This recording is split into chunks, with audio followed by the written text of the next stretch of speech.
Bismillahirrahmanirrahim. Assalamualaikum warahmatullahi wabarakatuh. Sahabat yang beriman, pada hakikatnya kehidupan di dunia ini hanyalah sementara saja. Sedangkan hidupan yang kekal akan terjadi nanti di akhirat, tepatnya setelah hari kiamat tiba. Pada saat itu ada fase di mana manusia harus melewati jembatan Shirathul Mustaqim.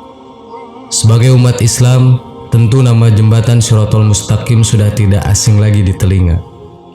Jembatan tersebut merupakan penghubung antara surga dan neraka. Kita tentu sulit membayangkan bagaimana perwujudan jembatan tersebut, sebab para ulama menyebutkan bahwa titiannya sekecil rambut yang dibelah 7. Jika sang penghubung surga dan neraka sekecil itu, bagaimana kita bisa melewatinya? Tak akan bisa dibayangkan dengan akal sehat, tapi dengan kekuasaannya tentu ada yang mampu melewatinya. Terlepas dari cara bagaimana melewatinya, baiknya kita simak dulu beberapa fakta tentang jembatan Shirathul Mustaqim. 1. Pengertian dari Shirathul Mustaqim. Kalimat Shirathul Mustaqim sendiri diambil dari kata bahasa Arab yang banyak dijumpai kosakatanya di Al-Quran. Bahkan kalimat ini berbunyi di setiap napas diucapkan umat Islam saat membaca surat Al-Fatihah yang tiba pada bacaan Ihdinas Shirathul Mustaqim, yang apabila diterjemahkan dalam bahasa Indonesia yang bermakna tunjukkanlah kami ke jalan yang lurus.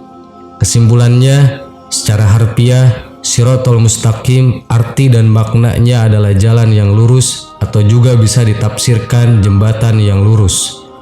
Dalam keyakinan umat muslim, sebagaimana dijelaskan dalam sumber hukum Islam, jembatan Shirathul Mustaqim terbentang panjang di atas neraka yang menghubungkan dengan surga. Al-Quran dan hadis menggambarkan banyak orang yang jatuh ke neraka, dan tidak sedikit dari mereka yang bisa melewatinya dalam kedipan mata ataukah secepat kilat.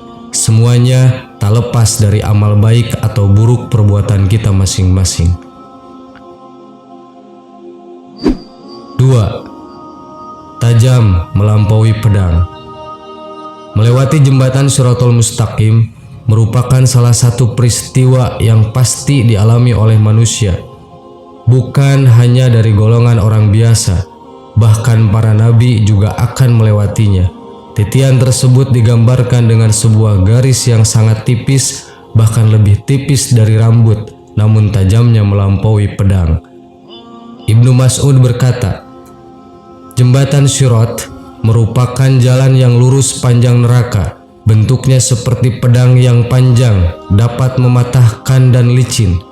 Di atas jembatan Shirath ini terdapat besi-besi yang berasal dari neraka.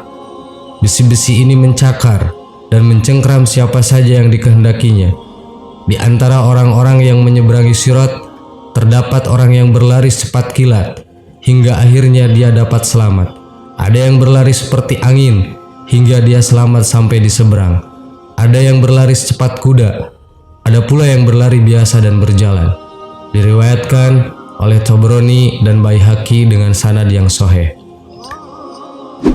Sangat sulit dibayangkan betapa mengerikan saat memijakkan kaki di atas sesuatu yang tajamnya melampaui pedang. Keadaan itu juga dijabarkan dalam Al-Quran surat Maryam ayat 71 dan 72. Dan tidak ada seseorang pun di antara kamu melainkan akan mendatanginya. Hal itu bagi Tuhanmu adalah suatu kepastian yang telah ditentukan. Dalam ayat tersebut, Allah memang menggariskan bahwa semua manusia akan melewati jembatan yang mengerikan tersebut, namun Allah akan menyelamatkan sebagian yang Dia kehendaki. 3. Licin dan berduri. Selain tajam, jembatan Shirathul Mustaqim juga licin. Di atasnya terdapat banyak sekali besi-besi pengait dan kawat berduri yang ujungnya bengkok. Jembatan tersebut menyerupai sebuah pohon yang memiliki duri tajam. Menurut hadis, Rasulullah adalah orang pertama yang melewati jembatan Shirathul Mustaqim, dan tentu saja sebagai manusia suci akan sangat mudah bagi Nabi Muhammad melewatinya. Namun, bagaimana dengan manusia seperti kita? Pada saat itu Rasul akan berdoa kepada Allah untuk menyelamatkan manusia berdasarkan dengan imannya. Penjelasan tersebut diriwayatkan oleh Al-Bukhari. Meski jembatan itu sangat tipis, tajam, dan berduri, Allah tetap memberi kemampuan pada siapapun manusia yang Dia kehendaki. 4. Gambaran saat menyeberang. Selain digambarkan sebagai jembatan yang tipis dan tajam, menurut penuturan para ulama, jembatan tersebut juga bergerak ke kanan dan ke kiri. Hal itu akan membuat para penyeberangnya merasakan ketakutan yang luar biasa. Tiap kaki yang berpijak pada titian tersebut akan sangat mudah untuk tergelincir dan jatuh ke bawah.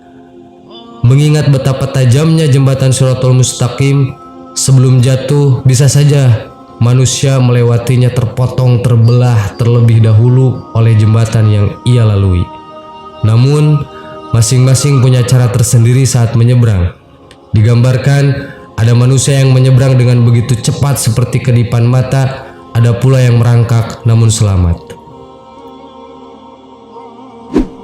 5. Membedakan antara orang yang beriman dan orang yang munafik. Seperti dijelaskan sebelumnya, orang yang menyeberang jembatan Shiratal Mustaqim memiliki cara yang beragam. Ada yang cepat kilat, ada yang seperti naik kuda, ada yang tertatih-tatih namun akhirnya berhasil, dan ada pula yang tercabik-cabik hingga akhirnya terjatuh ke dalam neraka. Menurut Rasulullah SAW, saat peristiwa tersebut tengah terjadi, para nabi dan para malaikat juga sibuk mendoakan orang-orang yang beriman. Karena doa tersebut, Allah pun memberikan cahaya bagi mereka yang beriman, cahaya yang membedakan antara manusia yang beriman dan manusia yang munafik. Dengan bantuan doa para nabi dan para malaikat, orang bertakwa akan diberi kemampuan untuk melewati jembatan Shiratal Mustaqim dengan selamat. Sahabat yang beriman, dengan adanya beberapa fakta tentang jembatan Shiratal Mustaqim ini, mungkin membuat beberapa di antara kita masih kesulitan membayangkan bagaimana wujud jembatan yang menghubungkan antara neraka dan surga tersebut. Sebagai manusia biasa, kita memang tidak akan bisa menjangkau kekuasaan Allah. Namun, untuk berjaga-jaga, alangkah baiknya jika kita saling mengingatkan untuk tetap beribadah kepada Allah secara istiqomah di dunia sesuai dengan syariat Islam. Semoga kita semua senantiasa selamat dan dengan mudah melewati jalan Shiratal Mustaqim. Amin. Wallahu a'lam. Assalamualaikum warahmatullahi wabarakatuh.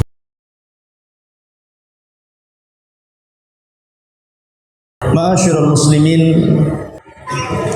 pembahasan pada malam hari ini sebagaimana yang sudah disebar, kita akan membahas tentang sebuah pembahasan yang sangat mulia sekali, karena berkaitan dengan keimanan seorang muslim. Makanya para ulama mengatakan syaraful ilmi ala syarafil ma'lum. Jadi mulianya sebuah ilmu itu tergantung ilmu apa yang Anda pelajari. Dan tidak ada ilmu yang lebih mulia dipelajari dibandingkan ilmu akidah, keyakinan dan keimanan. Dan pada malam hari ini kita akan membahas tentang salah satu dari akidah ahli sunnah wal jamaah, beriman tentang titian Shiratal Mustaqim. Ma'asyiral muslimin rahimani wa rahimakumullah. Pada minggu yang lalu sudah saya jelaskan bagaimana kondisi manusia di padang mahsyar. Ketika Allah Subhanahu wa taala memerintahkan manusia untuk berkumpul dan digolongkan kepada sesembahannya masing-masing. Kemudian Allah Subhanahu wa taala memerintahkan mereka untuk masuk ke dalam jahannam. Maka tidak ada yang tersisa kecuali seorang mukmin atau orang-orang yang beriman, yang di dalamnya ada mukmin, ada fasik. Yang jelas mereka adalah bukan orang-orang kafir dan bukan orang-orang musyrik. Ma'asyiral muslimin rahimani wa rahimakumullah. Ketika Allah Subhanahu wa taala kemudian mendatangkan jahannam, waji'a yauma idzin bi jahannam, dan pada hari itu Allah datangkan neraka jahannam yang memiliki 70.000 tali kekang, di mana setiap tali kekang dipegang oleh 70.000 malaikat, menunjukkan besarnya jahannam. Bahkan Al-Imam Ahmad meriwayatkan dalam musnadnya dari Mujahid rahimahullahu ta'ala, ketika itu Mujahid mengatakan, qala li Ibnu Abbasin radhiyallahu anhu, berkata kepadaku sahabat Ibnu Abbas, turjumanul Quran. Maka Ibnu Abbas mengatakan, ya Mujahid, atadri ma si'atu jahannam? Wahai Mujahid, tahukah kamu berapa luasnya neraka jahannam itu? Maka Imam Mujahid mengatakan, qultulah, aku tidak tahu.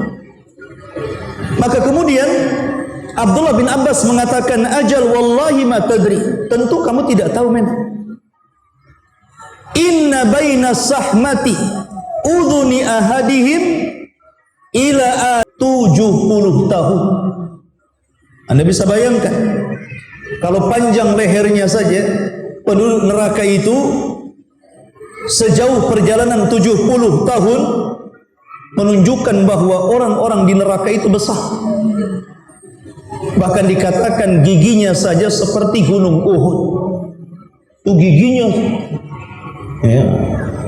Artinya di sini kalau satu orang saja digambarkan begitu besar, sementara penduduk neraka itu telinga dan juga bahunya sebuah lembah yang isinya adalah air nanah dan darah. Kemudian Imam Mujahid mengatakan, apakah yang dimaksud anhar, sungai-sungai wahai Ibnu Abbas? Ibnu Abbas mengatakan bal audiyah, bahkan lembah yang berisi nanah dan darah. Kemudian Ibnu Abbas bertanya lagi, ya Mujahid, atadri si'atu jahannam? Tahukah kamu berapa luasnya jahannam? Maka Imam Mujahid mengatakan, la, saya tidak tahu. Maka Abdullah bin Abbas mengatakan, ajal wallahi la tadri, tentu memang kamu tidak tahu. Kemudian Ibnu Abbas mengatakan, haddatsatni Aisyatu radhiyallahu anha, telah menceritakan kepadaku Aisyah radhiyallahu anha, annaha sa'alat Rasulullah sallallahu alaihi wasallam an qaulihi azza wa jal wal ardu jami'an qabdatuhu yaumal qiyamah was samawat matwiyatun biyamini. Sesungguhnya Aisyah radhiyallahu anha pernah bertanya kepada Rasul tentang firman Allah Subhanahu wa taala, dan bumi berada di genggaman Allah pada hari kiamat, dan seluruh langit akan digulung dengan tangan Allah Subhanahu wa taala. Maka Aisyah radhiyallahu anha mengatakan, aina yakunun nas idzan ya Rasulullah? Kalau begitu, di mana manusia ketika itu? Ketika bumi berada di genggaman Allah, kemudian langit digulung oleh Allah Subhanahu wa taala. Maka Nabi sallallahu alaihi wasallam mengatakan, ketika ditanya, hum ala jisri jahannam, maka mereka berada di jembatan neraka jahannam. Ma'asyiral muslimin yang dimuliakan Allah Subhanahu wa taala, kita tahu bahwa definisi sirat ataupun titian jahannam adalah jisrun mamdudun fauqa jahannam, sebuah jembatan yang terbentang dan di bawahnya jahannam. Dan antum tahu bahwa warna api neraka jahannam itu bukan merah tapi hitam, artinya gelap gitu. Kalau jahannam saja sebesar itu ditarik oleh 70.000 malaikat setiap satu tali kekang, sementara tali kekang yang mengikat jahanam itu 70.000 juga jumlahnya, maka jembatan itu sangat panjang sekali. Jembatan itu sangat jauh sekali. Kemudian Nabi SAW sampai-sampai menyebutkan tentang sifat daripada jembatan itu. Dalam sebuah riwayat, Nabi SAW mengatakan, yudha'ul jisru ala matni jahannam, maka akan diletakkan jembatan itu di atas neraka jahannam. Kemudian Nabi SAW mengatakan, sifatnya itu adaqqu minasy'ari, lebih lembut daripada rambut antum itu. Wa ahaddu minas sayfi, dan lebih tajam dibandingkan tajamnya pedang. Anda bisa bayangkan sekecil apa itu jembatan yang dibentangkan Allah dari ujung jahanam ke ujung jahanam. Tapi subhanallah, dengan kuasa Allah subhanahu wa ta'ala, manusia bisa melewati jembatan itu. Allah yang berkuasa melewatkan orang di jembatan itu. Adapun bentuknya Allahu a'lam, karena ini alam gaib. Nabi hanya mensifati bahwa bentuk jembatan itu seperti itu. Jadi halusnya seperti rambut dan tajamnya seperti pedang, bahkan lebih tajam dibandingkan pedang.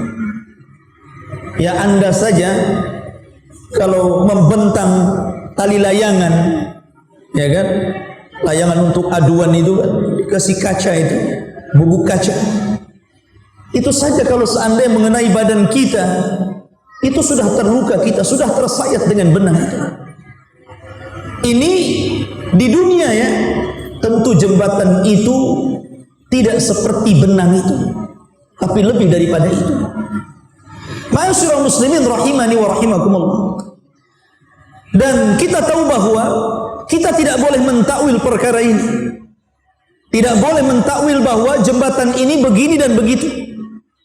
Karena Nabi SAW yang mensifatkan seperti itu. Kita beriman saja. Jangan sampai kita mentakwil bahwa jembatan itu mustahil seperti ini, mustahil seperti itu. Berarti Anda tidak beriman dengan sabda Nabi SAW. Maka ini dinyatakan oleh seorang alim, Al-Imam As-Safarini, punya kitab namanya Aqidah Safariniyah. Beliau mengatakan dalam kitabnya Imam Safarini ini, wal haqqu anna as-sirat warada bihi al-akhbari as-sahihati wa huwa mahmulun ala zahirihi bi ghairi ta'wilin. Kata Imam Safarini rahimahullahu ta'ala, maka pendapat yang benar bahwa titian siratal mustaqim sebagaimana yang dijelaskan dalam hadis-hadis yang banyak yang sahih, hendaklah seorang muslim membawa nas itu sebagaimana zahirnya, tidak boleh ditakwil. Kalau Nabi SAW mengatakan bahwa jembatan itu sehalus rambut, Nabi mengatakan setajam pedang, ya sudah, kita tetapkan seperti itu. Itulah tandanya kita beriman kepada nas. Dan subhanallah, kita tidak bisa bayangkan bagaimana orang melewati itu. Al-Imam Al-Bukhari rahimahullahu ta'ala sampai membuat bab dalam sahihnya, bab babus sirah jisru jahannam, bab yang bicara tentang sirah. Dan sirat adalah jembatan yang terbentang di bawahnya jahannam. Kemudian Al-Hafidh Ibnu Hajar rahimahullahu ta'ala memberikan catatan kepada bab yang diletakkan Imam Bukhari. Beliau mengatakan, qala Imam Ibnu Hajarin as-siratu jisru jahannam, bahwa sirat itu jembatan yang terbentang di atas neraka jahannam. Ai huwa jisrun mamdudun ala matni jahannam liuburil muslimina alaiha ilal jannah. Maksudnya sebuah titian yang terbentang di atas neraka jahanam, dan seluruh kaum muslimin akan melewati titian itu, dan itu satu-satunya jalan menuju sorga. Tidak ada jalan kecuali ini. Makanya subhanallah, kata para ulama, ini ibtila. Ini ujian bukan hanya kepada orang-orang yang fasik saja, bukan hanya ujian kepada orang-orang munafik saja, tapi ujian ini juga berlaku kepada orang-orang yang beriman. Ujian yang sangat besar, karena harus melintasi titian ini. Jangankan para nabi dan rasul, malaikat sampai berdoa kepada Allah, Rabbi salim salim, Allahumma Rabbi salim salim, ya Rabb, selamatkan orang-orang itu, selamatkan orang-orang itu. Itu malaikat. Bahkan para nabi dan rasul dikatakan dalam hadis yang sahih, wa da'watur rusul yauma idzin Rabbi salim salim.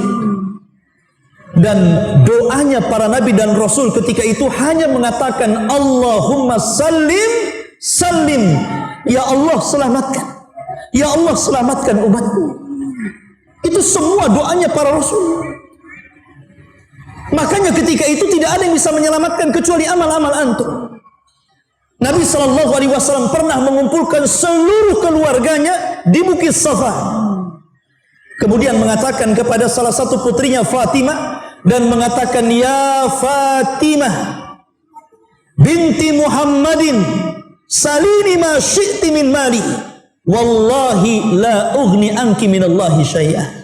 Wahai Fatimah, putri Muhammad, mintalah sesukamu dari harta-harta, sebab pada hari kiamat demi Allah aku tidak akan mampu menyelamatkan kamu sedikit pun.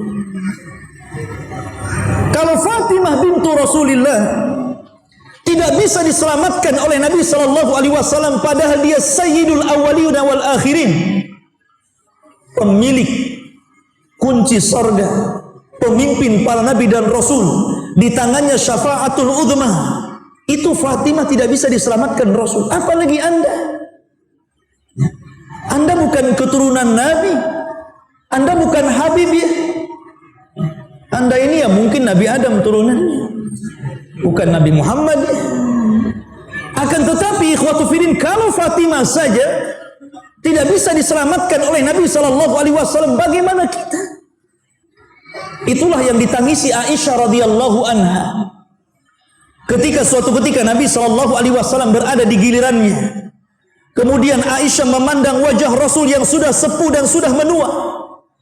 Tiba-tiba tetesan air matanya mengenai pipi Rasul. Kemudian Nabi SAW bangkit dan duduk dan memandang wajah Aisyah radhiyallahu anha. Ketika itu Rasul mengatakan, ya Aisyah, lima tabki.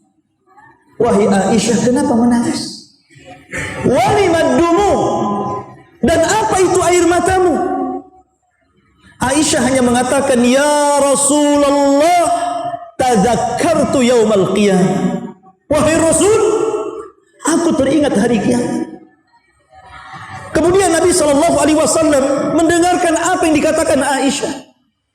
Kata Aisyah radhiyallahu anha, ya Rasulullah, atadhkuru bi ahlika yaumal qiyamah? Wahai Rasul, apakah engkau akan ingat aku pada hari kiamat? Maka Nabi SAW mengatakan, amma fi thalathati mawatin fala yadhkuru ahadun ahad. Wahai Aisyah, adapun di 3 tempat orang tidak ingat siapapun. Kemudian Rasul menyebutkan salah satunya indas sirat, ketika berada di titian siratal mustaqim. Orang tidak akan ingat siapapun. Disitulah Nabi SAW mengatakan, hatta ya'lamal abdu hal yamurra ala sirat au yasquta fi jahannam. Sehingga hamba itu tahu, dan baru tahu dan akan tahu, apakah dia akan berhasil untuk menyeberangi siratal mustaqim, ataukah dia justru terjerembab ke dalam jahannam. Na'udzubillah. Ketika itu orang tidak ingat siapapun, ikhwan. Antum akan sibuk dengan sendiri-sendirinya. Ma'asyiral muslimin yang dimuliakan Allah Subhanahu wa taala, ketika Allah Subhanahu wa taala mengumpulkan orang awal dan orang akhir, dan betapa banyak manusia yang sudah dikubur sebelum kita, sesudah kita, dan sebelum kita sudah banyak, bahkan ada kuburan yang ditumpuk-tumpuk, artinya jumlah mereka banyak sekali. Nah, jumlah yang banyak itu ikhwatu fiddin akan dikumpulkan di padang mahsyar sejak zaman Adam alaihi salatu wassalam sampai kepada umat Muhammad yang terakhir meninggal dunia. Anda bisa bayangkan jumlah mereka banyak sekali. Ketika itu mereka digiring oleh Allah Subhanahu wa taala. Ketika ikhwatu fiddin yang dimuliakan Allah Azza wa Jalla, Allah pisahkan antara orang-orang mukmin dan orang-orang kafir dan musyrik. Di sinilah Allah Subhanahu wa taala firmankan, "Fahduhum ila siratil jahim." Giring mereka menuju titian neraka jahim, neraka jahanam. Waqifuhum innahum mas'ulun. Kemudian hentikan mereka, karena mereka akan ditanya tentang 4 perkara, tentang umurnya, tentang waktu mudanya, tentang hartanya, dan tentang ilmunya. Adapun orang-orang kafir, maka menjadi perselisihan para ulama, apakah mereka sempat melewati sirat ataukah tidak sempat melewati sirat. Ada yang mengatakan mereka sempat melewati sirat, karena Allah yang mengatakan, wa in kuntum illa wariduha kana ala rabbika hatman maqdiyah. Kalian semua akan melewati siratal mustaqim, dan itu merupakan ketetapan Allah Azza wa Jalla. Tapi sebagian ulama akidah mengatakan tidak. Orang-orang kafir, orang-orang musyrik, setelah mereka dikumpulkan dengan sesembahan yang mereka sembah di bumi, maka mereka akan dipisahkan. Orang-orang kafir akan dipisahkan, orang-orang musyrik akan dipisahkan dari orang-orang yang beriman, dan kepala mereka adalah iblis laknatullah alaihi. Kemudian iblis akan berteriak, ya subura, ya subura. Maka orang-orang di belakangnya mengatakan, ya subura katsira. Iblis akan mengatakan, duhai hancurlah aku, duhai hancurlah aku. Maka orang-orang yang mengikuti iblis dan mengatakan di belakangnya, sungguh kita berdoa dengan kehancuran yang banyak, dengan azab yang banyak. Maka mereka digiring, kemudian mereka dilempar ke dalam jahanam. Disitulah Adam alaihi salatu wassalam, sebelum melempar seluruh penduduk neraka ke dalam neraka, Adam dipanggil oleh Allah Azza wa Jalla. Kemudian Allah mengatakan, ya Adam, panggil utusan-utusan neraka. Adam heran ketika itu. Siapa utusan-utusan neraka itu, wahai Rabb? Maka Allah Subhanahu wa taala mengatakan, setiap 1999 masukkan mereka ke dalam neraka. Kemudian 1 masuk surga.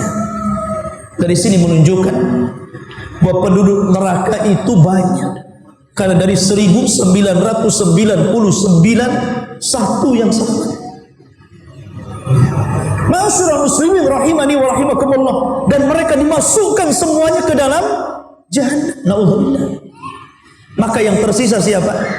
Orang-orang yang beriman, orang-orang fasik, dan orang-orang munafik. Ma'asyiral muslimin yang dimuliakan Allah Subhanahu wa taala. Allah Subhanahu wa taala berfirman, "Wa in minkum illa wariduha." Sesungguhnya kalian pasti akan melewatinya. Kana ala rabbika hatman maqdiyah. Dan itu ketetapan yang pasti bagi Allah Subhanahu wa taala. Summa nunajjil ladzina taqaw wa nadharu adh-dhalimina fiha jithiya. Kemudian kami selamatkan orang-orang yang bertakwa kepada Allah, dan kami tinggalkan orang-orang zalim. Mereka dimasukkan dalam kondisi berlutut ke dalam jahannam. Naudzubillah. Al-Imam At-Tabari menyebutkan dalam tafsirnya tentang ayat ini. Beliau mengatakan dari sahabat Abdullah bin Mas'ud radhiyallahu an, huwal jisru huwas siratu, dia adalah jembatan atau dia adalah titian di mana adaku minasya'rati, titian itu lebih halus dibandingkan rambut antum. Wa ahaddu minas sayfi, dan lebih tajam dibandingkan pedang. Sebagaimana disebutkan dalam riwayat Bukhari dari sahabat Abu Sa'id Al-Khudri radhiyallahu anhu. Begitu juga hadis-hadis yang sahih yang lain mengatakan sama seperti itu. Artinya kecil sekali, karena lebih halus dibandingkan rambut, lebih tajam dibandingkan pedang. Bahkan dalam riwayat lebih tajam daripada Musa, daripada pisau yang tajam. Sebagaimana hadis Salman Al-Farisi radhiyallahu anhu. Disebutkan dalam sahih dari Abi Hurairah radhiyallahu anhu dan Abu Sa'id Al-Khudri radhiyallahu anhuma, Nabi mengatakan, perhatikan di sini, yu'ta bil jisri, akan dibentangkan di atas neraka jahanam itu satu titian, fayuj'alu baina dhahrai jahannam, kemudian akan dibentangkan di atas persis di bawahnya jahannam. Qulna ya Rasulullah, kami berkata wahai Rasulullah, wamal jisru, apa itu titian itu? Maka Nabi SAW mengatakan, madhadatun mazillatun, titian itu sangat licin. Kalau anda berjalan tanpa alas kaki, kemudian berjalan di keramik, kemudian antum siram dengan sabun, kemudian antum berjalan agak cepat, kita saja bisa terpeleset itu. Padahal itu lebar tempatnya. Bagaimana kalau ini berupa titian siratal mustaqim yang kata Nabi SAW licin dan menggelincirkan. Alaihi khatatif wal kalalib, dan di dalam titian itu ada besi-besi pengait, kemudian kawat-kawat yang berduri. Dalam sebuah riwayat, kalalib itu akan terus mengayun, kemudian akan menerjang setiap orang yang lewat dalam titian. Saking besarnya kalalib itu, sampai-sampai disebutkan dalam asar mampu untuk menghantam dua kabilah besar, Mudar dan Rabi. Sampai dikatakan seperti itu. Jadi kalalib itu yang sangat besar itu, yang berduri itu mampu sekali hantam, bisa mengenai dua kabilah Arab besar, kabilah Mudar dan kabilah Rabi. Bisa bayangkan dua kabilah itu banyak, besar.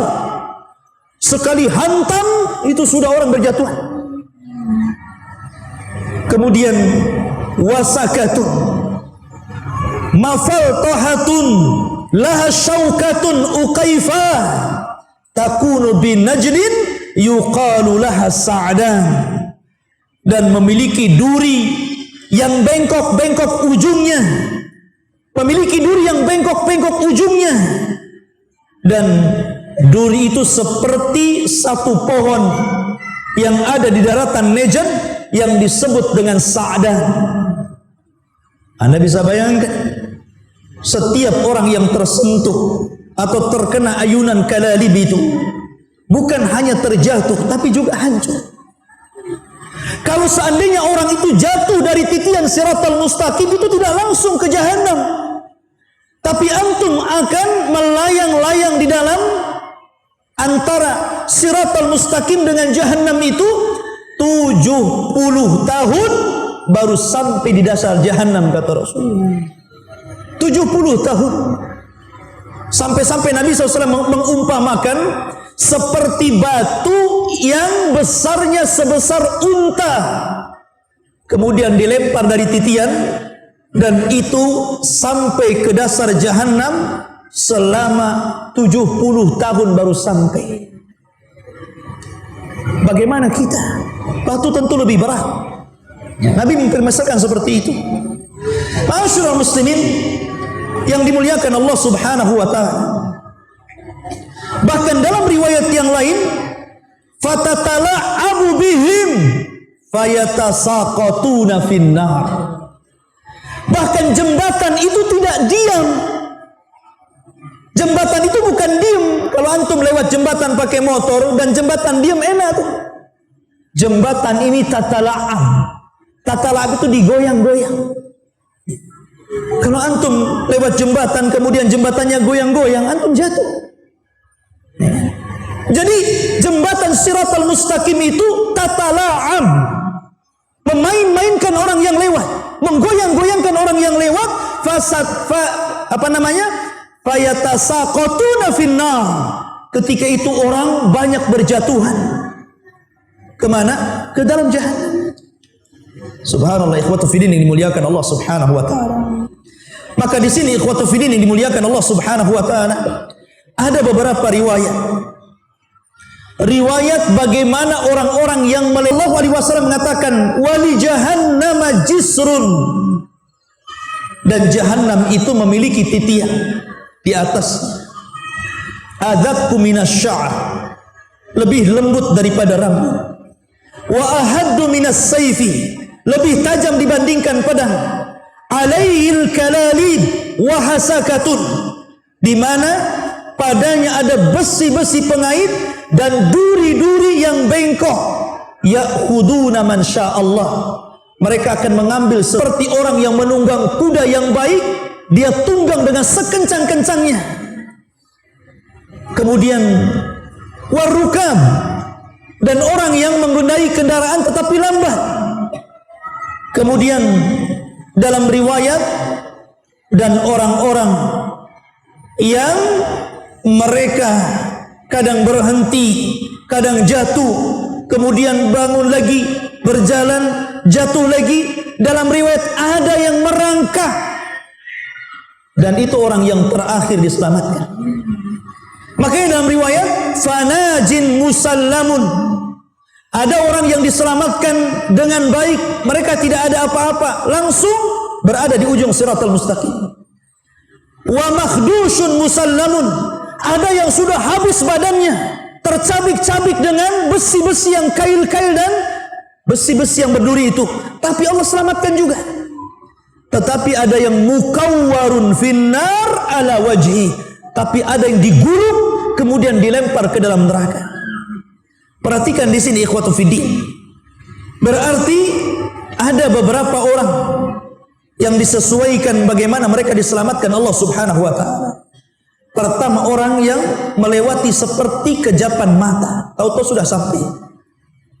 Ada orang yang seperti kilat, ada orang yang seperti angin, ada orang yang seperti penunggang kuda yang cepat, ada orang seperti pengendara yang lambat, ada orang yang berjalan, ada orang yang terseret-seret, dan ada orang yang dijatuhkan dan tidak sempat sampai di ujung Siratal Mustaqim. Siapakah yang menyelamatkan ini? Yang menyelamatkan ini amal kita. Karena ketika orang itu melalui titian Siratal Mustaqim itu ala qadri a'malina, sesuai dengan amal kita.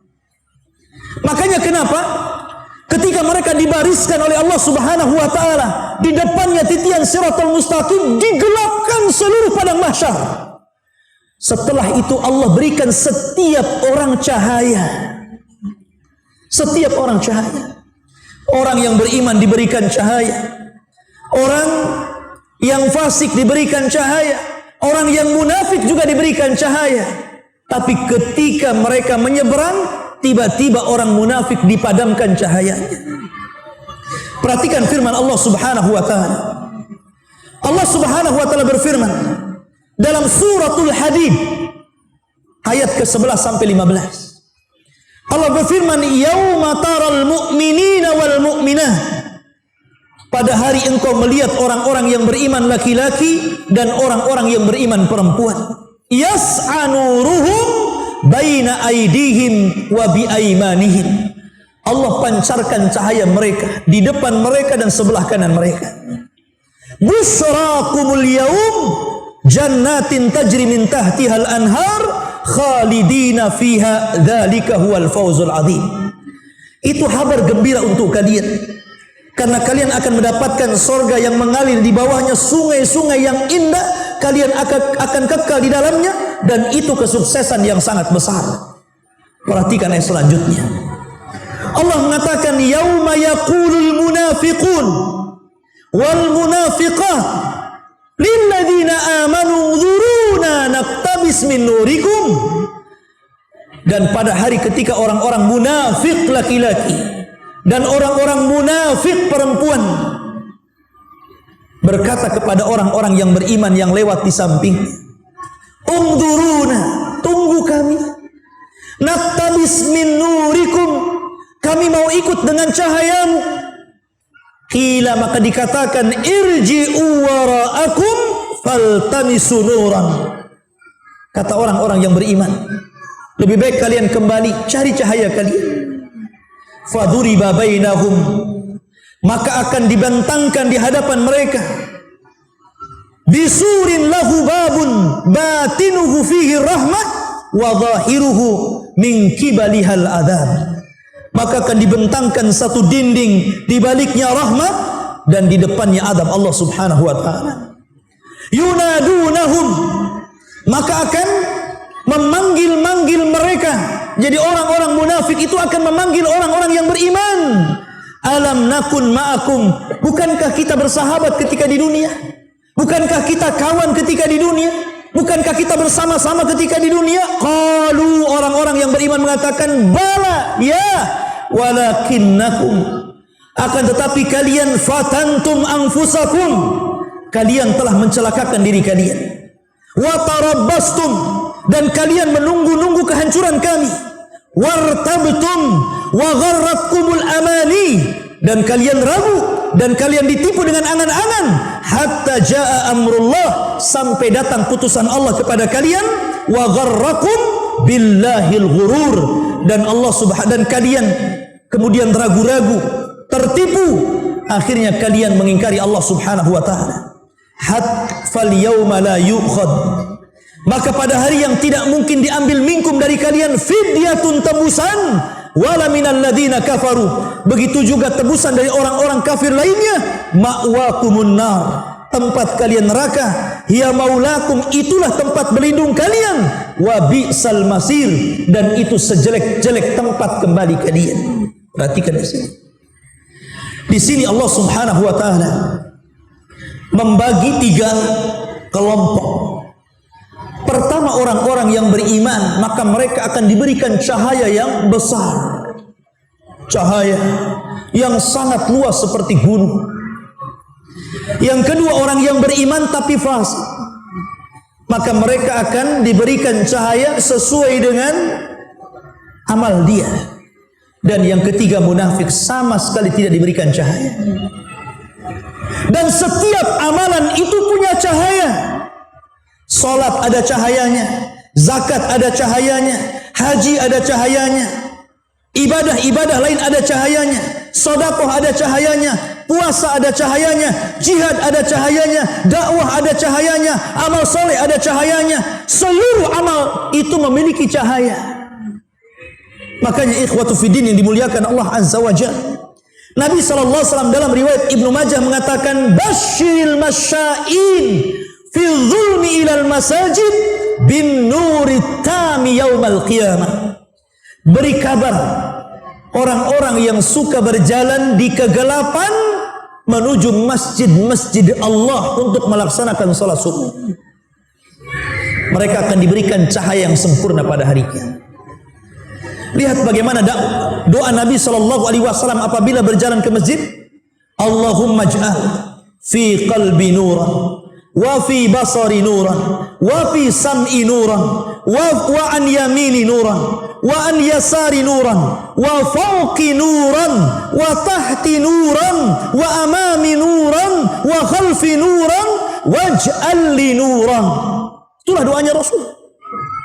Apabila mereka datang ke masjid, Nabi SAW mengajarkan kepada para sahabat, Ya Allah, jadikan di hatiku cahaya, di pandanganku cahaya, di pendengaranku cahaya, di sebelah kananku cahaya, di sebelah kiriku cahaya, di atasku cahaya, di bawahku cahaya, di depanku cahaya, di belakangku cahaya, dan jadikan semuanya cahaya, kata Rasul. Ini menunjukkan bahwa seluruh amal soleh itu akan membawa cahaya. Maka perbanyak. Karena ketika itu ikhwatu fiddin, semua nampak orang munafik, orang dusta, orang riya, orang sum'ah, takabur, sombong, semua akan ditampakkan di siratal mustaqim. Tidak ada yang ditutupi oleh Allah Subhanahu wa taala, sehingga orang akan mengikuti cahaya salat, cahaya zakat, cahaya puasa, cahaya jihad, dan begitu seterusnya. Dan ingat ikhwatu fiddin, neraka Jahannam yang sangat besar, apinya berwarna hitam, terbentang di antara neraka itu titian siratal mustaqim, maka sebelah kanan dan kiri ada dua amal saleh yang menentukan bisa tidaknya antum melewati itu. Dalam sebuah riwayat, Nabi SAW akan menegakkan amanah dan silaturrahim. Maka orang-orang yang senantiasa menyambung silaturrahim dipastikan dia bisa melewati titian siratal mustaqim. Dan orang-orang yang menjaga amanah dipastikan dia akan mampu melewati siratal mustaqim. Tapi orang-orang yang memutus silaturrahim, dan yang paling besar dari memutus silaturrahim adalah uququl walidain. Anda durhaka dengan orang tua, itu paling besar orang memutus silaturrahim. Maka anak-anak yang durhaka kepada orang tua dipastikan tidak akan mampu melewati siratal mustaqim. Kemudian setelah itu para kerabat, ataupun orang-orang yang idha'atul amanah, melalaikan amanah, sampai kepada amanah orang menitipkan ucapan. Terkadang orang tidak amanah. Afwan akhi, anak akan cerita sama antum, tapi jangan ngomong sama siapa-siapa ya. Iya, katanya. Ternyata apa? Ngomong sama kawannya. Afwan akhi, anak sih dititipi jangan ngomong sama siapa-siapa, tapi sama antum saja. Tapi jangan ngomong sama siapa-siapa ya. Orang yang ketiga ngomong gitu juga sama yang keempat. Jangan cerita sama siapa-siapa ya. Akhirnya satu kampung tahu semua ngomong jangan cerita sama siapa-siapa. Coba di zaman sekarang sampai amanah nitip omongan saja orang tidak bisa jaga. Itu yang paling kecil, yang paling mudah. Apalagi amanah yang lainnya. Amanah penglihatan. Allah takdirkan mungkin antum melihat saudara antum ada aib. Harusnya antum tutup. Man satara musliman satarahullahu yaumal qiyamah. Barang siapa yang menutup aib seorang muslim, Allah akan tutup aib antum pada hari kiamat. Tapi betapa banyak orang yang tidak amanah dengan mata. Dia cerita sama kawannya, Masya Allah, anak tadi tidak sadar melihat si anu begini-begini. Diomongkan sama kawannya. Akhirnya orang ini juga ngomong, tadi si anu melihat si anu begini. Ini amanah yang sering terjadi di masyarakat. Gimana amanah yang lebih besar daripada itu? Kalau amanah kecil saja kita tidak bisa amanah. Tidak bisa menjaga ucapan orang, tidak bisa menjaga pandangan atau pendengaran kita kepada orang. Kita di rumah, tetangga lagi bertengkar ngomong begini gitu kan, kedengaran. Ketika ada tamu ke rumah antum, antum cerita pula tetangga antum, semalam anak nggak bisa tidur. Kenapa? Tetangga sebelah macam-macam, ngomong begini. Subhanallah. Telinga ini ada amanah, nggak perlu antum ceritakan sama orang. Ini amanah badan saja kita tidak bisa menjaganya. Amanah penglihatan, amanah ucapan, amanah gimana amanah yang lebih besar daripada itu? Sementara syarat al-ubur ala siratil mustaqim, Anda bisa melewati siratal mustaqim bagi orang yang menjaga amanah. Karena amanah akan diletakkan di samping sini, kemudian silaturahim diletakkan di sini, dan antum akan lewat di situ. Kalau antum suka memutus silaturahim, ada kesempatan nih, karena terkadang antum seorang musafir jauh dari Jawa, dari Padang, dari Medan, dari macam-macam tempat antum datang ke Batam, kemudian mengadu nasib cari pekerjaan di sini. Allah Subhanahu wa taala mudahkan dengan ini, ikhwan. Antum bisa tanya kabar orang tua antum, bisa telepon lama-lama. Kalau antum bisa menelpon orang kawan antum 1 jam 2 jam, kenapa tidak bisa silaturahim dengan keluarga? Terkadang alasannya sibuk, ada telepon dari kampung sibuk gitu kan. Silaturahim. Barang siapa yang memutus silaturahim, Allah akan putus hubungan antum dengan Allah. Ma'asyiral muslimin yang dimuliakan Allah Subhanahu wa taala. Maka ketika itu ikhwatu fiddin yang dimuliakan Allah Subhanahu wa taala, ketika orang-orang itu sudah melewati siratal mustaqim, secara garis besar tadi saya katakan ada orang yang selamat tanpa ada apapun. Para nabi, para rasul, orang-orang siddiqin, orang-orang saleh, orang yang bertakwa, mereka akan berjalan tanpa apapun. Ada orang-orang yang keimanan mereka dicampurkan dengan dosa besar, maka dipastikan mereka akan kesulitan. Mereka akan jatuh bangun, kemudian dihantam kepalanya, kemudian hancur kepalanya, dihantam kulitnya, robek kulitnya, dan antum akan bertahan di situ. Sementara melewati siratal mustaqim itu bukan sehari 2 hari. Jembatannya saja sebentang jahanam. Berarti antum akan lama itu sampai di ujung siratal mustaqim. Ada yang diseret, ikhwan, terseret sampai akhirnya kemudian dia tidak sanggup, kemudian jatuh. Maka ketika itu ikhwatu fiddin, orang-orang yang jatuh ini dipastikan akan dikumpulkan bersama orang-orang yang sejenis dalam neraka. Disitulah mereka akan saling menyalahkan. Ketika orang-orang sudah masuk ke dalam neraka yang berjatuhan itu, maka syaitan akan muncul kemudian berdiri di mimbar neraka. Setan akan ceramah. Sampai-sampai kata Hasan Al-Basri rahimahullahu taala, "Idza kana yaumul qiyamah qama iblis khatiban ala mimbarin minan nar." Dan apabila datang hari kiamat, maka iblis akan berdiri di mimbar neraka berceramah, dan isi ceramahnya, "Innallaha wa'adakum wa'dal haq wa wa'adtukum fa akhlaftukum." Allah telah berjanji kepada kalian dan janji Allah benar. Aku juga sudah berjanji kepada kalian, tapi ku ingkari janjiku kepada kalian.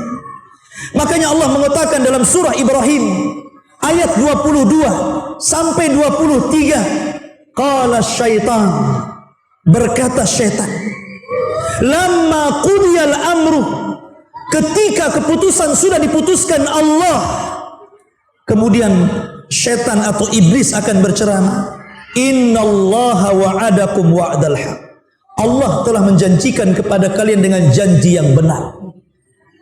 Wa wa'adtukum fa akhlaftukum, aku juga sudah berjanji kepada kalian, tapi ku ingkari janjiku. Wa ma kana li 'alaikum min sultan illa an da'awtukum fastajabtum li. Dan aku tidak memiliki kekuasaan, memiliki kekuatan, kecuali aku berusaha mengajak kalian, kemudian kalian ikut aku.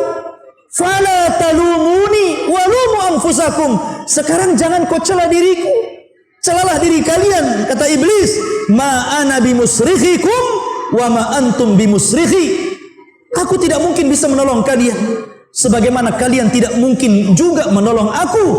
Maka iblis mengatakan, inni kafartu bima asyraktumuni min qablu inna zalimina lahum adzabun alim, sesungguhnya saya mengingkari apa yang telah kalian sekutukan kepada aku sebelumnya, karena orang-orang zalim dipastikan mendapatkan adab yang pedih.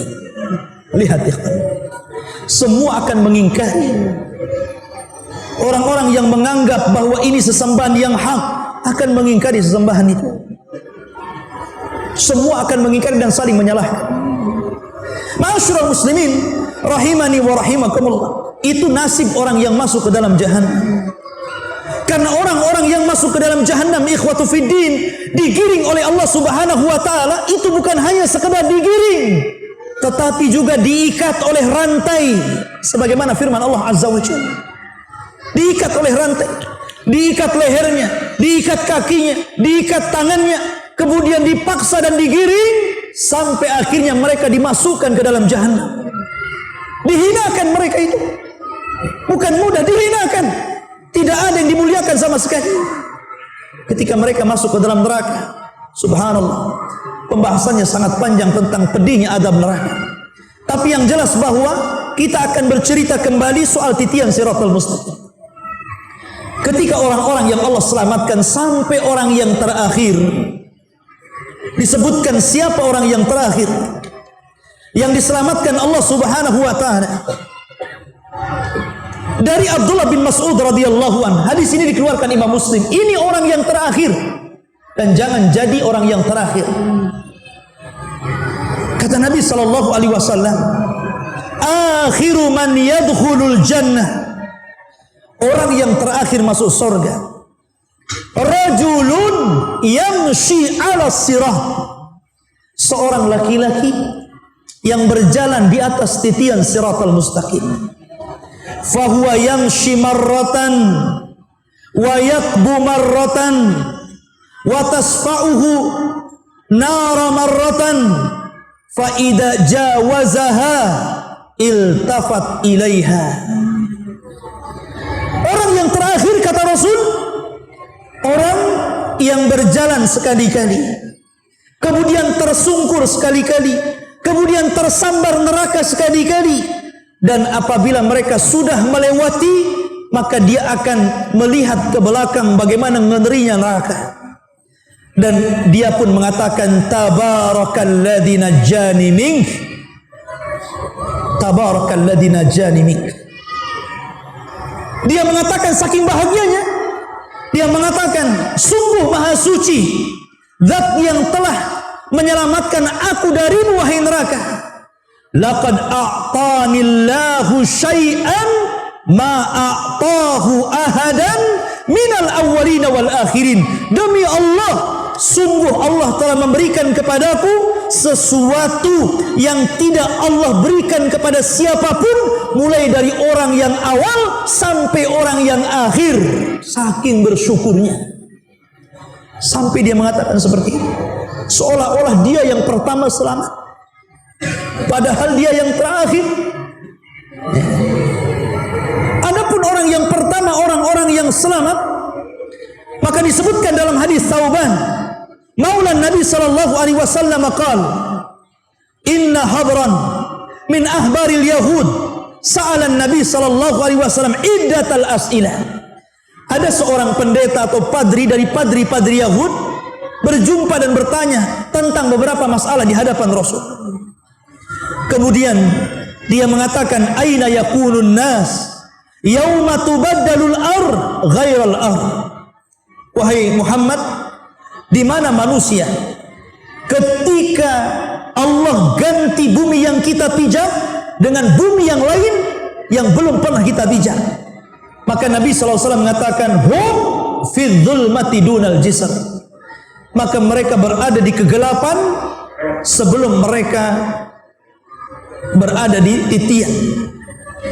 Qala faman awwalun nas ijazatan. Maka siapakah wahai Rasul yang pertama kali melintasi jembatan Siratal Mustaqim? Maka Nabi SAW mengatakan, hum fuqara'ul muhajirin. Mereka lah orang-orang fakir dari orang-orang yang hijrah awal-awal bersama Rasul dari Mekah ke Madinah. Orang-orang muhajirin Allah muliakan.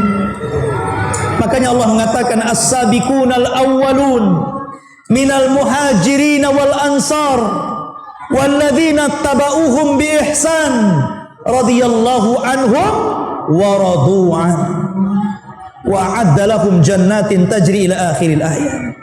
Dan orang-orang yang awal dari kalangan para sahabat Rasul minal muhajirin wal ansar dan orang-orang yang mengikuti mereka dengan baik, Allah ridha kepada mereka dan mereka ridha kepada Allah Subhanahu wa taala. Inilah orang yang pertama melewati siratal mustaqim, para fuqara, orang-orang yang fakir dari kalangan orang-orang muhajirin, Bilal bin Rabah, Khabbab bin Arad, dan banyak lagi sahabat yang fakir yang kemudian hijrah bersama Rasul ke Madinah. Kemudian disusul yang lainnya, Ma'asyiral muslimin yang dimuliakan Allah Subhanahu wa taala. Ketika orang-orang itu sudah selamat, para nabi dan rasul selamat, orang-orang yang beriman selamat, tapi ada orang-orang yang sudah Allah takdirkan berada di ujung siratal mustaqim, di depannya pintu-pintu surga yang disebut dalam ilmu akidah sebagai qantarah. Qantarah itu jembatan akhir siratal mustaqim. Tiba-tiba ada satu kelompok, hormatanku, yang menggibah diriku, yang menyakiti aku, yang merampas hakku, dan begitu seterusnya. Akhirnya dia terhenti dan tidak bisa melanjutkan perjalanan, padahal sebentar lagi akan sampai. Ya kan? Disinilah sabda Rasul, atadruna mal muflisu hadil ummah. Tahu antum siapa orang yang bangkrut di antara umat ini, kata Rasul? Sahabat polos dan mengatakan orang yang bangkrut Rasul, orang yang enggak punya dirham, orang yang enggak punya fulan. Ketika itu terjadi barter pahala dan dosa, ikhwan. Mana pahala kamu? Nih dosaku. Mana pahala kamu? Nih dosaku. Mana pahala kamu? Nih dosaku. Sampai ketika pahalanya habis diambil orang, sementara dia menanggung dosa orang lain, maka dia sudah tidak ada lagi modal untuk meneruskan perjalanan. Ketika ini Allah Subhanahu wa taala merintahkan malaikat untuk mengambil dan melempar kembali ke dalam jahannam. Subhanallah. Hati-hati, ada dosa yang sangat ditakutkan Rasul. Dosa itu berkaitan dengan dosa anak Adam. Karena dosa itu walaupun antum sudah mengeluarkan air mata darah, meminta ampun kepada Allah, kalau orang yang antum dolimi tidak reda, tetap saja perhitungan itu bukan hanya di dunia, tapi perhitungan itu yang sesungguhnya di akhirat. Sampai pun ada seorang ulama mengatakan, ya, kalau seandainya orang yang antum gibahi itu kemudian mau memaafkan dengan syarat dia meminta uang yang sangat besar, tebusan yang sangat besar, kasihkan tebusan itu. Karena pada hari itu Allah mengatakan, yauma la yanfa'u malun wala banun illa man atallaha biqalbin salim. Hari itu tidak ada manfaat lagi harta antum yang banyak di dunia ini, anak antum yang sukses di dunia ini, karena yang selamat hanyalah orang yang datang kepada Allah membawa hati yang selamat. Abu Lahab ketika turun, sayasla naram dzata lahab, Abu Lahab akan dimasukkan ke dalam api yang berkobar-kobar. Mendengar ayat ini dibacakan orang-orang, kemudian Abu Lahab marah dan berpidato di hadapan orang Quraisy dan mengatakan, kalau memang yang dikatakan Muhammad itu benar, bahwa saya akan dimasukkan ke dalam neraka, saya punya harta banyak, kata Abu Lahab. Saya akan tebus neraka dengan hartaku. Anakku sudah sukses, saya akan tebus dengan anak-anakku. Maka Allah katakan, ma aghna anhu maluhu wa ma kasab. Tidak ada lagi manfaat harta dan anak-anak wahai Abu Lahab. Tidak akan ada. Nggak ada yang bisa. Karena ketika itu Allah Subhanahu wa taala saja, ketika kiamat dibangkitkan kemudian tidak ada manusia yang hidup, Allah sudah mengatakan, anal malik aina mulukud dunia. Saya raja kalian, di mana raja-raja dunia yang congkak itu? Tidak ada lagi maliki yaumiddin. Dialah raja di hari kebangkitan. Orang itu dibangkitkan tidak bawa harta. Makanya Rasul mengatakan khufatan, uratan, ghurlan. Orang itu pada hari kiamat telanjang, tidak dikhitan, tidak beralas kaki. Artinya tidak bawa secuil harta yang antum miliki di dunia. Semua sama, semua miskin. Yang kaya hanya Allah Subhanahu wa ta'ala. Lalu apa yang dibanggakan?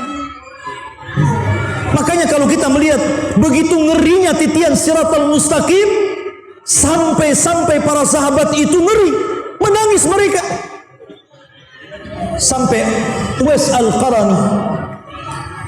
Al-Qarani, seorang kibarut tabi'in, walaupun dia hidup di zaman Rasul tapi tidak berjumpa dengan Rasul, maka disebut kibarut tabi'in. Ada yang mengatakan muhadram apabila dia melewati pandai besi. Kita tahu bahwa pandai besi itu kalau sedang membuat senjata, maka akan ditiup-tiupkan itu apinya dan akan terdengar uapnya, suara tiupan itu. Maka Uwais Al-Qarani terkadang terdiam, kemudian menangis, kemudian pingsan karena terkenang akan sebuah hari yang lebih dahsyat daripada itu. Makanya Nabi SAW ketika mensifati api yang ada di neraka, kalaulah api yang ada di dunia ini untuk mengazab penduduk neraka itu sudah cukup. Api di dunia ini untuk mengazab penduduk neraka sudah cukup, karena api di dunia bisa menghancurkan apapun yang dilahapnya. Tapi Allah Subhanahu wa ta'ala ingin melipat gandakan panasnya, sehingga Allah lipat gandakan api di dunia ini menjadi 70 kali lipat panasnya. Karena api di dunia ini satu bagian dari 70 bagian panasnya api neraka. Kalau satu bagian saja sudah menghancurkan dunia, kalau seandainya membakar seluruhnya, Anda bisa bayangkan kalau ada rumah kebakaran, kalau ada sumur gas yang mengeluarkan api, Anda bisa bayangkan api-api itu. Makanya kenapa kemudian Allah Subhanahu wa ta'ala mengingatkan tentang api? Afara'aitumun nar allati turun. Tidakkah engkau melihat api yang kau nyalakan itu? Dan ibu-ibu itu paling banyak melihat api karena di dapur. Kalau bapak-bapak yang merokok hari-hari tengok api, ya kan? Afara'aitumun nar allati turun. Tidakkah engkau lihat api di dunia yang sering kau lihat itu? Maka Allah mengatakan, a antum ansha'tum syajarataha am nahnul munsyi'un? Apakah kalian yang menyalakannya atau kami yang menyalakannya? Nahnu ja'alnaha tadhkiratan. Kami jadikan api dunia ini sebagai tadhkirah, sebagai pengingat akan api yang lebih besar dibandingkan api ini. Harusnya itu. Makanya ketika Nabi SAW melihat ada rebusan kambing kemudian menyala di bawah api dan asapnya mengepul ke atas, tiba-tiba Nabi SAW menangis. Kenapa? Karena Nabi SAW terkenang dengan api akhirat. Kalau api dunia saja antum letakkan ikan kemudian antum bolak-balik bisa gosong, gimana lagi antum dibolak-balik dalam api neraka? Sementara Allah Subhanahu wa ta'ala mengatakan di dalam Al-Quranul Karim, ketika Allah Subhanahu wa ta'ala menyebutkan tentang sifat khutamah, maka Allah mengatakan narullahil muqadah, api yang menyala, allati tattali'u alal afidah, yang api itu sampai menyambar kepada hati kita. Kalau api ditiup angin menyambar badan kita, tidak mungkin hati kita terbakar. Paling tinggi kulit yang terbakar. Tapi coba antum siram bensin yang banyak, kemudian antum bakar diri antum dengan bensin itu, maka api itu pasti akan membakar sampai hati kita. Maknanya api neraka itu lengket dengan badan, ikhwan. Itu maknanya allati tattali'u alal afidah itu. Lengket api itu nggak bisa lepas sampai membakar ke dalam hati. Subhanallah. Ya. Dan itu api berada di bawah, sementara kita yang melewat berada di titian Siratal Mustaqim. Maka dari sini ikhwatu fiddin, ngeri kalau kita bicara tentang siratal mustaqim. Apa yang saya gambarkan tidak apa-apa dibandingkan kenyataan yang ada. Enggak ada apa-apanya yang saya gambarkan ini.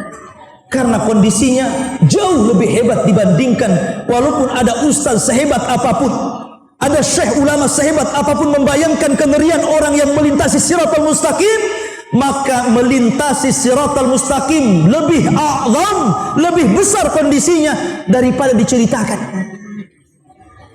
Karena ketika Nabi SAW mengatakan tentang nikmat sorga itu tidak pernah dilihat mata, tidak pernah didengar telinga, terlintas pun tidak bisa. Begitu juga adab neraka.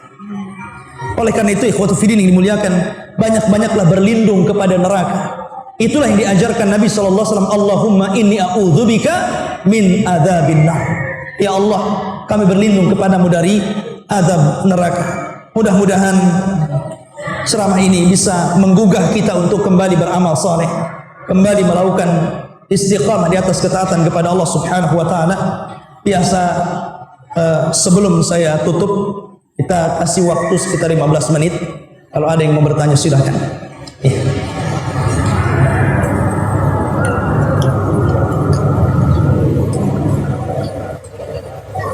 Bismillahirrahmanirrahim. Apakah orang yang berat timbangannya di mizan tapi bisa terpeleset di sirat? Berat timbangannya berat apanya? Ya. Berat baiknya atau berat atau berat badannya? Ya. Karena saya sudah berikan gambaran, walaupun dalam Al-Quran ketika Allah menyebut kalimat mizan menggunakan kalimat jamak mawazin, ya, wa nadha'ul mawazina bil qis, dan kami letakkan mawazin jamak daripada mizan, bukan berarti dengan menyebut nama jamak itu bahwa timbangan itu banyak, tidak. Karena ketika Allah Subhanahu wa taala menyebutkan dengan lafaz jamak, maknanya ta'zim, pengagungan. Seperti nahnu, kami, bukan berarti Allah banyak, Allah satu. Tapi Allah sering menyebut kata-kata nahnu nazzalna dzikra wa inna lahu lahafidin. Kamilah yang menurunkan Quran, kami juga yang menjaganya. Kata kami bukan berarti Allah banyak, Allah satu. Tapi kata kami jamak itu menunjukkan ta'zim, sebuah pengagungan. Maka pendapat yang kuat mawazin itu timbangan tidak banyak, timbangan itu cuma satu. Tapi walaupun satu besar sekali. Ketika Allah menciptakan timbangan itu, kalaulah langit dan 7 lapisnya, bumi dan 7 lapisnya diletakkan dalam timbangan itu masih lebih besar daripada langit dan bumi. Sampai malaikat mengatakan, ya Rabb, untuk siapa timbangan ini? Maka Allah mengatakan, untuk orang yang aku kehendaki. Dan yang memberatkan timbangan itu bukan badan kita, bukan juga catatan kita, tapi yang memberatkan adalah amalan kita.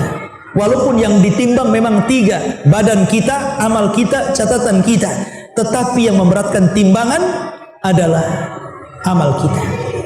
Ya. Apakah orang-orang yang kemudian dalam timbangan itu dia berat kesalahannya, dia tidak akan selamat? Wallahu a'lam. Yang jelas bahwa orang-orang yang diselamatkan Allah adalah orang-orang yang tidak atau menghindari dosa-dosa besar, walaupun dia terjerumus dalam dosa kecil. Dan dosa besar ini terbagi-bagi. Ada yang merangkak kemudian diselamatkan, ada yang merangkak kemudian dijatuhkan. Apakah orang yang berat timbangannya kemudian akan tergelincir di siratal mustaqim? Allahu a'lam. Kita tidak tahu. Yang jelas bahwa kalau memang amalannya tidak banyak, ya dipastikan dia tidak akan selamat. Ya. Karena amalan itu 3 ya. Ada yang amalan baiknya lebih berat daripada amalan buruknya, maka direct masuk surga. Ada yang 50-50, maka Allah maafkan. Ada yang lebih berat timbangan buruknya, maka masuk neraka. Itu saja kaidahnya. Ya. Makanya kemudian perbanyak amal saleh, wallahu a'lam. Assalamualaikum warahmatullahi wabarakatuh. Apakah teman yang soleh sewaktu di dunia akan berguna syafaatnya ketika melewati siratal mustaqim? Jazakallah khair. Tidak. tidak ada yang bisa menolong orang lewat di Siratal Mustaqim, kecuali dia memang mendapatkan syafaat Rasul. Anas bin Malik radhiyallahu anhu, pembantu Rasul selama 9 tahun jadi pembantu Rasul. Anas bin Malik ketika menjelang ajalnya Rasul, sudah sepuh mau mendekati kematian, maka Anas bin Malik radhiyallahu anhu mengatakan, "Ya Rasulullah, atlub minka syafa'ah yaumal qiyamah." Rasul, aku minta kepadamu syafaat pada hari kiamat. Maka Nabi SAW mengatakan, "Af'al ya Anas," ya, saya akan lakukan untukmu. Maka kemudian Anas bin Malik radhiyallahu anhu mengatakan, "Ya Rasulullah, aina ajiduka yaumal qiyamah ya Rasulullah?" Rasul, kira-kira kalau hari kiamat itu tiba, di mana aku akan jumpai kamu pada hari kiamat untuk mengambil syafaatku ya Rasulullah? Maka Nabi SAW mengatakan, "Tajiduni indas sirah, tajiduni indas sirah." Kau bisa jumpai aku di titian Siratal Mustaqim. Kemudian Anas bin Malik, "Illam ajinka indas sirat, aina atlubu minka yaumal qiyamah ya Rasulullah?" Kalau aku tidak bisa mendapatkan kamu di titian Siratal Mustaqim, di mana lagi akan ku cari? Maka Rasul mengatakan, "Indal haud, cari aku di telaga." Kemudian Anas bin Malik radhiyallahu mengatakan, "Illam ajinka indal haud, aina atlubu minka yaumal qiyamah?" Kalau aku tidak mendapati kamu di sisi haud, maka di mana lagi aku akan mencarimu? Maka Rasul mengatakan, "Indal mawazin, cari aku di tempat penimbangan amal, karena aku tidak mungkin 3, pasti ada di 3 tempat. Titian Siratal Mustaqim, di telaga haud, dan di tempat penimbangan amal. Kecuali Anda mendapatkan syafaat Rasul." Tapi Nabi SAW sendiri orang yang pertama akan melewati Siratal Mustaqim, dia dan umatnya, sebelum para nabi dan umatnya. Kita semuanya umat Muhammad nih, yang pertama kali akan melewati itu. Maka Rasul yang pertama kali, "Ana awal akunu man ujizaha." Saya yang pertama kali melintasi Siratal Mustaqim, kemudian akan menunggu di ujung. Setiap ada umatnya yang lewat, Rasul mengatakan, "Rabbi salim salim ya Rabb, selamatkan dia ya Rabb, selamatkan dia ya Rabb." Itulah rahmatnya Rasul untuk umatnya. Tapi tidak semua yang didoakan Rasul selamat. Ada juga yang kemudian terjerembab ke dalam jahanam, kan? Padahal Rasul berusaha untuk berdoa menyelamatkan mereka, kan? Tapi tidak semua juga yang selamat. Ada juga yang kemudian masuk ke dalam jahanam, ya dan billah. Oleh karena itulah maka pada hari itu tidak ada yang ingat siapapun kecuali diri antum sendiri. Wallahu a'lam. Baik. Kemudian golongan manakah yang akan mendapatkan syafaat Rasul di titian Siratal Mustaqim? Tadi sudah saya tanyakan. Sudah ditanyakan dan persis bahwa di titian Siratal Mustaqim orang tidak akan ingat siapa. Jangankan lagi Anda, Rasul mengatakan kepada Fatimah, dia tidak bisa menyelamatkan Fatimah. Karena yang menyelamatkan itu amal antum, solat antum, zakat antum, sedekah antum, kebaikan antum kepada orang tua, silaturahim, kemudian berbuat baik kepada orang, tidak mendolimi orang. Itu yang menyelamatkan, bukan orang yang menyelamatkan kita. Ya, memang ada syafaat-syafaat Rasul di beberapa tempat, tapi di Siratal Mustaqim, ikhwatu fiddin, jangan pernah mengharap siapapun, karena antumlah yang antum harapkan diri antum sendiri. Di situ perbanyak amal soleh. Wallahu a'lam. Baik, kemudian Assalamualaikum Waalaikumsalam. Ana mau bertanya, lebih lama mana saat ditanya di dalam kuburan, orang kaya atau orang miskin? Pertanyaannya sama di kuburan itu. Di kuburan itu hanya ditanya tentang 3 soalan saja, bukan ditanya soal miskin dan kaya, tidak. Di kuburan itu ditanya, man rabbuka, siapa Rabbmu? Wa man nabiyuka, siapa nabi yang diutus kepadamu? Wa madinuka, apa agamamu? Wa ma imamuka, dalam riwayat apa imamu, maksudnya Al-Quran. Ya, itu saja.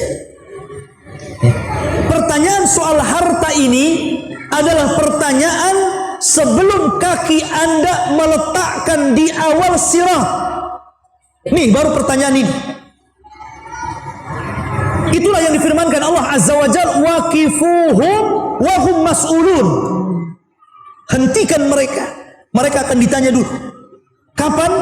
La tazulu qadama 'abdin hatta yus'al an arba. Belum bergeser kaki anak Adam dan menginjak sirat, Anda akan ditanya tentang 4 perkara. Tentang umur, tentang masa muda, tentang harta. Tentang harta, dari mana kau dapati, kemana kau belanjakan. Tentu yang punya 10 kos-kosan akan lebih lama ditanya daripada yang nggak punya kos-kosan. Alhamdulillah nggak punya kos-kosan katanya. Ya kan? Antum yang punya perusahaan banyak tentu lebih banyak lama ditanyanya. Dan pertanyaan ini ikhwatu fillah, antum akan berhadap-hadapan sendirian di sana. Kalau antum di dunia, antum bisa mengambil lawyer, pengacara, 100-200 pengacara, antum bisa bayar. Di akhirat nggak ada pengacara, nggak ada kantor lawyer, nggak ada. Antum mau lawyer siapa? Lawyer yang paling kondang aja perlu lawyer dia. Siapa lawyer yang paling kondang di negeri ini? Dia sendiri di akhirat perlu lawyer, karena dia akan ditanya sendirian itu masalahnya. Yang menyelamatkan itu amalan kita. Makanya hari ini hari beramal, ya besok hari hisab. Ketika hari hisab itu kita ini dilahirkan sendiri, kemudian mati sendiri, dibawa kuburan sendiri, dalam kuburan sendiri, dibangkitkan sendiri, dihisab sendiri, serba sendiri. Apa yang antum lakukan sendiri? Ya, antum harus mempertanggungjawabkan. Karena pada hari itu walaupun mulut ini bisa berdusta, tetapi mulut ini akan dikunci masalahnya, karena yang akan ngomong tangan dan kaki yang menyaksikan. Jadi tidak ada yang berdusta pada hari itu. Ya, akan ditampakkan semua dosa. Baik, assalamualaikum warahmatullahi wabarakatuh. Waalaikumsalam warahmatullahi. Bagaimana golongan orang yang mengikuti sunnah Rasul dan para sahabatnya dalam melewati siratal mustaqim? Bukankah hadis tanpa hisab? Bukankah hadisnya tanpa hisab? Baik. Ya kalau dia memang orang yang gigih melaksanakan sunnah Rasul, mengikuti sunnah-sunnah para sahabat, kemudian mencintai Nabi SAW, artinya dia berusaha untuk menjauhi syirik, menjauhi penyimpangan dalam sunnah, menjauhi dosa-dosa besar, dipastikan dia akan melewati. Karena memang itu yang diharapkan Allah. Ya. Karena orang-orang yang tidak mengikuti sunnah Rasul berarti dia mengikuti hawa nafsunya. Pokoknya dua saja, ikut Rasul atau ikut hawa nafsu, ikut sunnah atau ikut adat istiadat. Ya tentu kalau orang sudah mengikuti sunnah Rasul, kemudian mengikuti juga jejaknya para sahabat Rasul, ya dia dipastikan akan mudah melintasi siratal mustaqim. Karena itulah memang yang diharapkan Allah. Karena konsekuensi orang yang mengikuti sunnah Rasul dan para sahabat, tentu dia akan jadi baik. Nggak mungkin orang yang mengikuti sunnah Rasul kemudian dia tidak baik, berarti belum mengikuti sunnah Rasul namanya kalau belum baik. Ya.